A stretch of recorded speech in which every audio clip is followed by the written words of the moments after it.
Thanks for watching Community Update for Friday, July 17th. I'm Steve Erickson. With less than a month to go until the primary election, the number of people voting absentee will soon be picking up. If you live in Coon Rapids, you can do in-person absentee voting at the Coon Rapids Civic Center.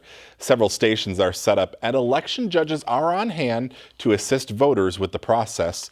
Currently, the hours for voting are Monday through Friday from 8 a.m. to 4:30 p.m. In-person absentee voting will also be open Saturday, August 8th from 10 a.m. to 3 p.m. The primary election is Tuesday, August 11th. Polls will be open from 7 a.m. to 8 p.m. with social distancing measures in place.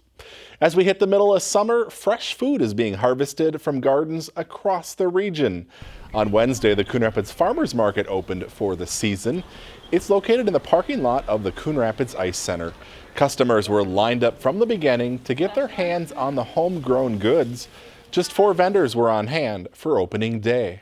You know, this year we're down some. Some have actually quit. Some didn't join because of the COVID and they're older and have health issues and different things. So usually we've had like 12, but I think maybe there'll be just one more here and that'll be it.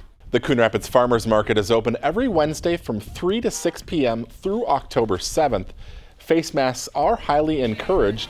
Again, the market is located in the parking lot of the Coon Rapids Ice Center. It's sponsored by the Anoka County Growers Association.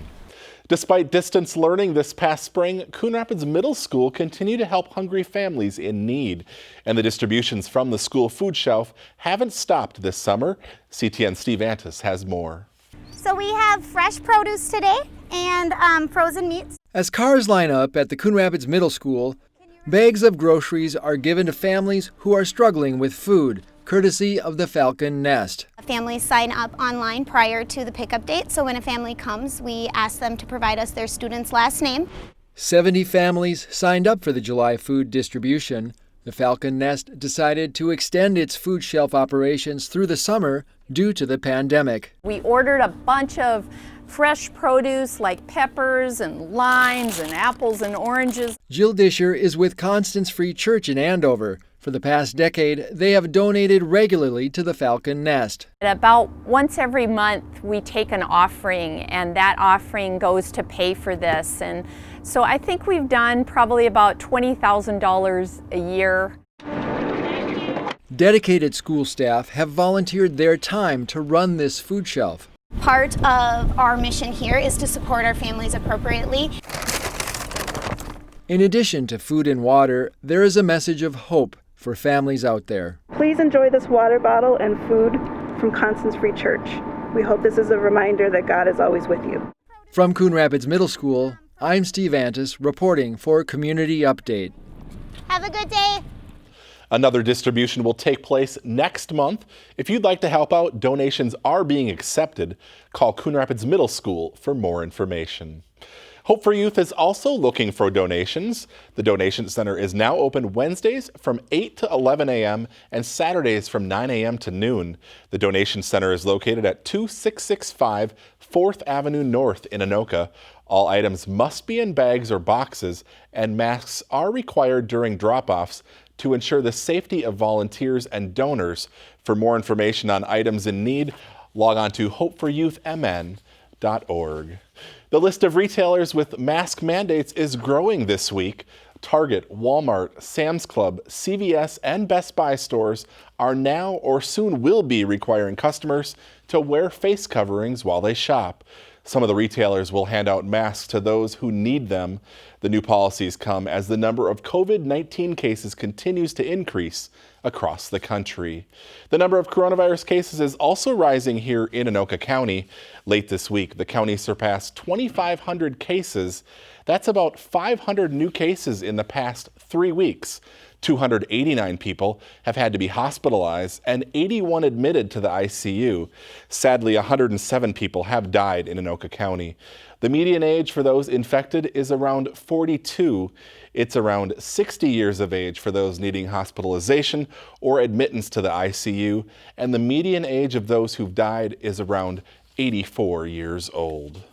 The Anoka County Historical Society spends much of their time reflecting on the past, but now their eyes are turned to the present.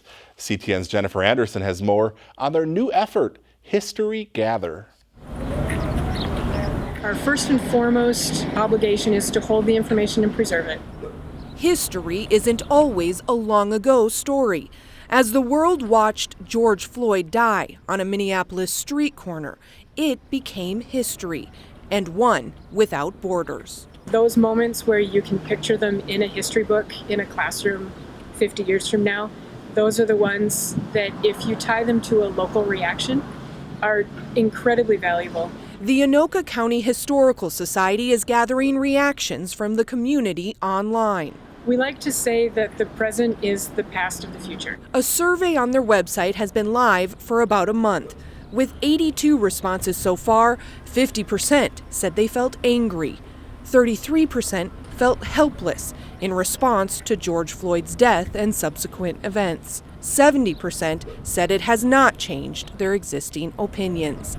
The comments that were shared, there is not a whole lot in the middle, are quite polarized. Phrases like out of control, catalyst for change, irrational, reactionary, racist, and unwelcoming, white and privileged.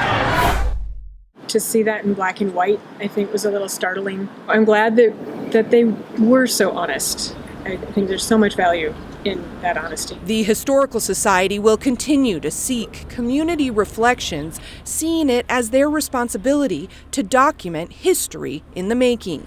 In order to make a strong collection for people 50 years from now, 100 years from now, part of it's our responsibility to seek out the stories that haven't voluntarily walked in the door. So History Gathers are a step in that direction. For Community Update, I'm Jennifer Anderson. The Historical Society plans to create a website to display the responses to their History Gather survey. The information could also be used for future exhibits, focus groups, and other programming. The survey is still available at anokacountyhistory.org. If you haven't done so already, it's time to register your neighborhood gathering for Night to Unite. Due to the coronavirus, this year's event has been pushed back from the first Tuesday in August to the first Tuesday in October. More than 100 different gatherings take place around the city each year. Members of the police and fire departments visit neighborhood parties. Events registered by August 1st have a chance to win a prize pack for their party. For more information or to register, log on to the city's website and click on the Police Department tab. All right, that is going to bring us to the end of today's show. Thank you very much for watching. We'll see you right back here again next week.